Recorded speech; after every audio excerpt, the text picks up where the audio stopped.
За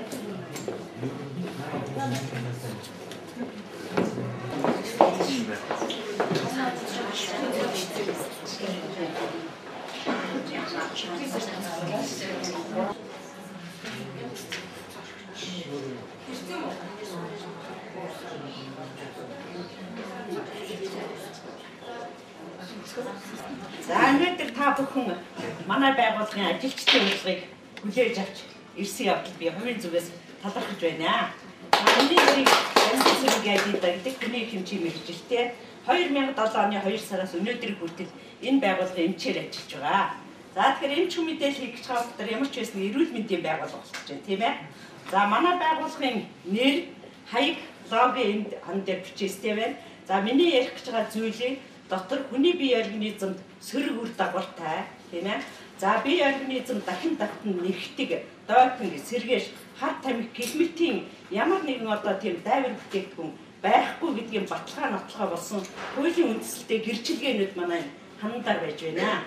За миний ярих зүйл бол манай байгууллага 4 жилийн хугацаанд 5,000 орчим хүнийг игнэндээ нэгтгэж ярих зүйлүүдийн маань ууж идэж хэрэгэлсэн хүмсүүд 5,000 орчимд хүрсэн учраас манай байгууллагын суурь баазуулал бас нэлийн боломжийг тавигдсан гэж үзэж байна. За тэгэхээр бид бүхэн өнөөдөр эрүүл сайхан байхын тулд ямар зүйлийг хүн анхаарч явах ёстой вэ гэж та бүхэн бодож байна. Юу гэж болох вэ? За эрүүл мэндтэй эрүүл сайхан байхын тулд юу байвал одоо бас зохимжтой боломжийн гэж үзэж байна. За зүйтэй хөдөлгөөн, сайн сэтгэл санаа, хувцаслалт, нойр, хоол ингээд өчнөө ямиг бид бүхэн хуруу дараад ярьж болно тийм үү? За тэгэхээр энэ дотроос бид бүхэн хөдөлгөөнийг авч үзье. За өнөөдөр бид бүхний дунд хөдөлгөөний хомсдол бий юу? Байж байгаа тийм ээ. За тэгэхээр хөдөлгөөний хомсдлоос болоод сүүлийн жилүүдэд залуучуудын дунд маш олон төрлийн өвчин залуужж байгаа. Жишээлх юм бол тархинд сарвах, зүрх судасны өвчин, үе мөчний өрөвсөлт өвчин, яс ургах, гэдэс содоодны өвчин, гэх мэтлэн өвчнүүд хөдөлгөөний хомсдлын үүднээс бий болж маш залуужж байгаа явдал бас ажиглагдж байгаа. За жишээлх юм бол өнгөрсөн оны судалгаагаар 3,000 орчим хүн тархинд нь сарвж эмнэлэгт хэвтэж эмчлүүлсэн байж байгаа. За тэрнийг насны байдлаар наваад үтсэн 65 орчим хувийн 35-аас 42 насны залуучууд эзэлж байсан. За эрэгтэй эмэгтэйгээр нь хүйсээр наваад үтсэн чинь мөн 60 орчим хувийн эрэгтэйчүүд эзэлж байсан. За ингэхээр хөдөлгөөн энэтэй холбоотой яагаад холбоотой вэ гэж үзэхдээ бид бүхэн өглөө гараад ажил төрөлдөө явахдаа өөрийн болон хувийн хувьсгалын янз бүрийн унаанд суугаад явдаг. За Улаанбаатар хотод бас машин ихссэн төвжирээ гэдэг байгаа. За ингээд нэг хэсэг нь төвжирээнд ороод бүтэн 2 цаг самт дээр суугч явдал байж идэг. За юуныхан дараагаар ажил төрөлдөө орж ирээд компьютерийн артаач удаан хугацаагаар суух, тоног төхөөрөмжийн ард удаан суух, машин техникийн өрүүлийн ард удаан суух, өдрийн 12 цаг бүтэн машин дээр сэгсэлжид өрүүлийн ард сууж явах. Гэх мэтлэн нөхцлөөс болоод бидний бие организмд байж байгаа хамгийн гадна талаар бүрхэж байдаг нурууны булчин, хэвлийн булчин гэж хоёр булчин байж байгаа тийм ээ. За тэгэх юм бол удаан хугацаагаар сууснаас болоод нурууны булчин байнгын чангаралд орж эхэлдэг. За энүүнээс болоод нурууны булчингийн чангарлаас болоод нурууны үений дотгошоогоор явагдах цусан хангамжийн дутмагшилд ордог. Нуруу дээрээсээ доошоо дарагдаж нурууны хоорондох жиргэвчүүд шахагдаж зүлхийж гадагшаагаан одоо зөөлөн эдэн гадагшаагаан зүлхийх шохоожилт үүсэх, яс ургах, мэдрэлийн өрөвсөл үүсэх. Гэх мэтлэнгээр нуруутай холбоотой төрөл бүрийн яс үе мөчний мэдрэлийн өрөвслүүд үүсч эхэлдэг. За ингээд нурууны булчин чангараад байх дээр хэвлийн булчин сулардаг. Өөрөөр хэлэх юм бол нурууны булчин чангараад хэвлээ сулраад, хэвлээ чангараад эргээд нуруу чангарчаад ингэж ээлжилж ажиллаж явах ёстой. Дөрмээрээ. А тэгтэл нурууны булчин байнга сууж чангарснаас болоод хэвлийн булчин суларчдаг.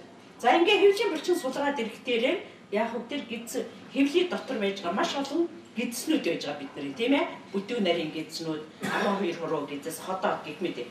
За тэгвэл удаан хугацаагаар сууснаас болоод гидс хамгийн түрүүнд гидс унжиж томрох.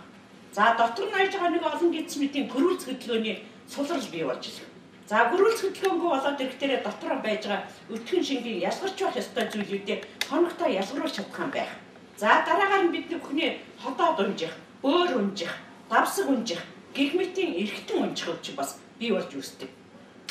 За ингээд хоол боловсруулах замын өрөвсөлт өвчин хөдөлгөөний хомсдолтойгоор бас бий болоод эхэлдэг. За ингээд гэр бүл хөдөлгөөн сулраад ирэхдээ өтгөний 3-5 хоногтой ялгаруулдгүй хүмүүсд маш холноороо бий болсныг мөн гэдэс содоодны эмчнэр судалж үзээд өтгөн хаталтай гэдэс содоодны эмгэг өрөвсөлтийн улсууд ер нь Монголын хүн амын дунд 60-70% эзэлж байна гэсэн судалгаа гарсан байж байгаа.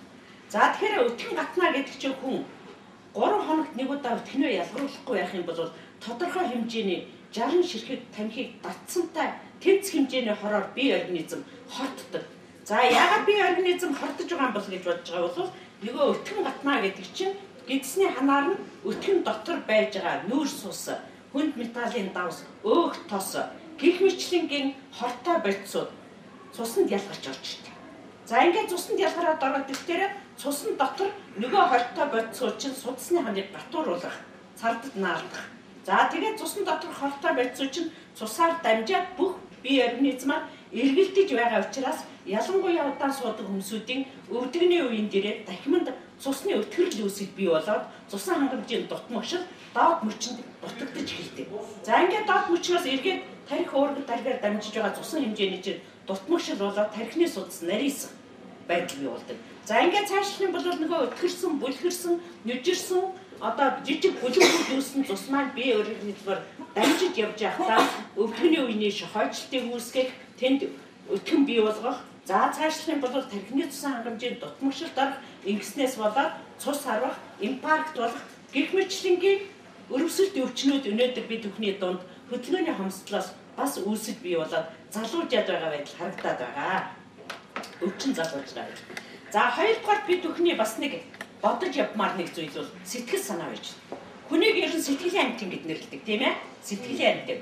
Хүн гिचнээ сайхан, тайван, намун, сэтгэл сайтай, зөөлөн уур амьсгалтай, дулаахан сайхан сэтгэлтэй байна уу? Төдий чинээ айл гэрийн уур амьсгал, дулаан зөөлөн, намун, ажил төрлийн бүтэмжтэй, тийм сайхан энергитэй, дулаан бүлээн уур амьсгалтай айлын гэрэл гэгээд бол илүү байж идэг, тийм ээ? Хөмсүүд нь сайхан гэгээлэг, нүүр царайн цоглог, нүдэн өнгөтэй, гэрэлтэй байж идэг.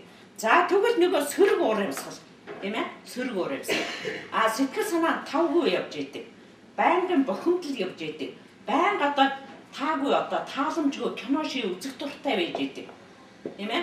За тэгээ цаашлах юм бол янз бүрийн одоо PC тоглоомыг тоглох, тоглоомд донтох гэх мэтлэн таагүй байдлууд чинь бид бүхний уурах тархийг гэмтээж идэг. Хамгийн дөрөв.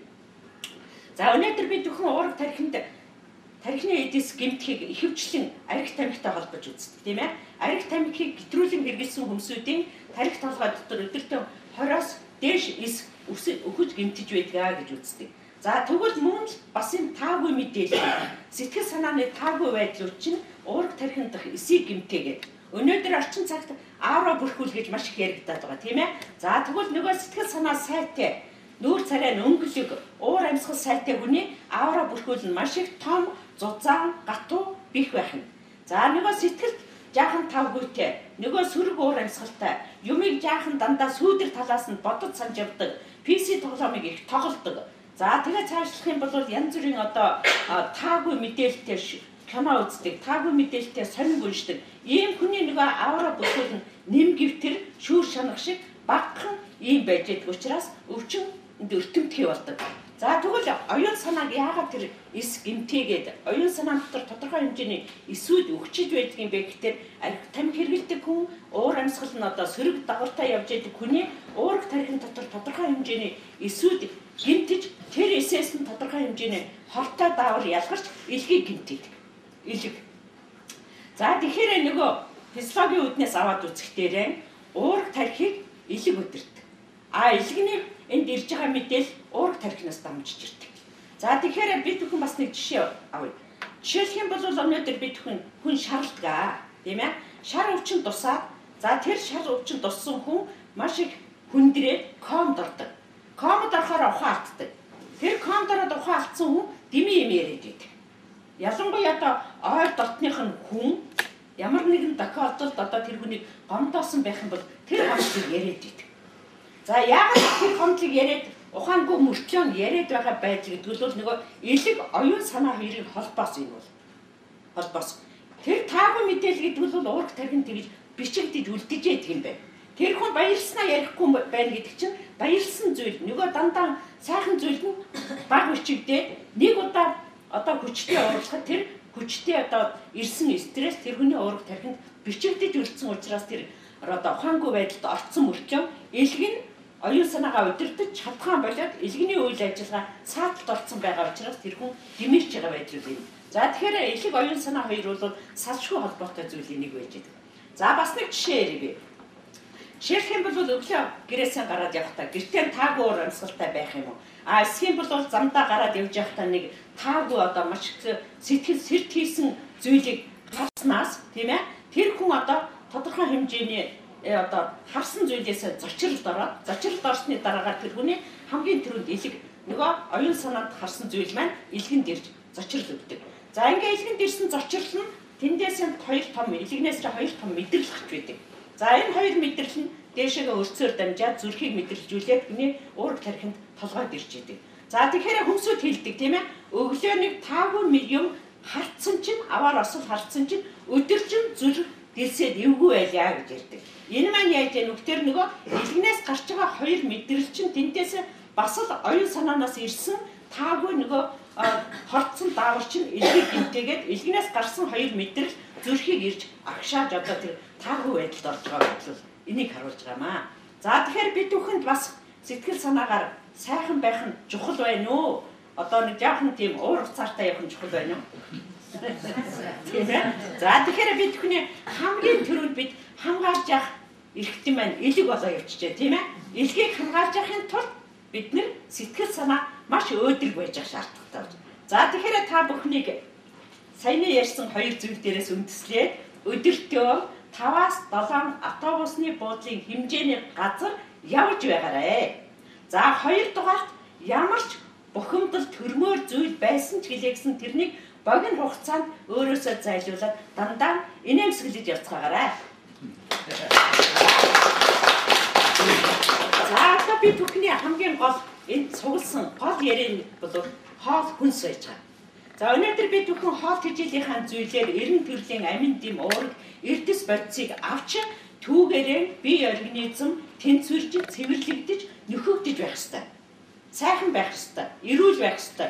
Энэ зүйлүүдийг хоолоор авч явах ёстой. За тэгвэл бид бүхний идэж ууж байгаа хоол тэжээлийн зүйлүүд өнөөдөр бидний хэрэгцээг хангаж чадж байгаа юу? Ерөнхийдөө чадахгүй байгаа гэдгийг бол маш олон зүйл дээр бол тодорхойлчихсан судалгаа шинжилгээтэй байж байгаа. За яагаад гэвэл бид бүхэн өнөөдөр агаарын бохирдол гэж том бохирдлын дунд амьдарч байна.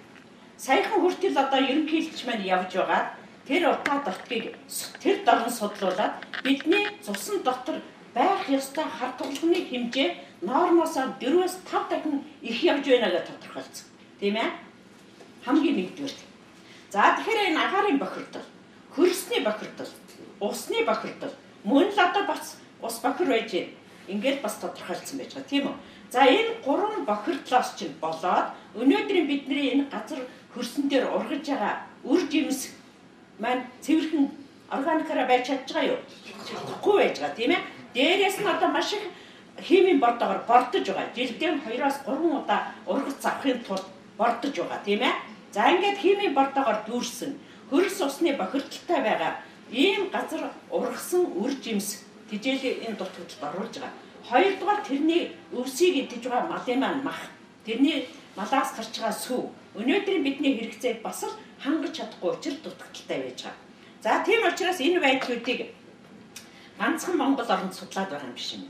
Дэлхийн нийтэд судалж шинжилж байсны үндсэн дээр 1932 оноос эхлээд Хятад, Солонгос, за Орогд орнотын орнууд, тийм үү? Баруун Европын хөгжилтэй орнуудад энэ хүнсний нэмэгдэл тэжээл гэдгийг хэрэглэснээрээ тэр орны хүнсүүдийн дундаж наслалт хэдтэй байгаа вэ? Зүйтэй 80-аас дээш, 85-аас дээш байж байгаа тийм үү? За тэгвэл манайх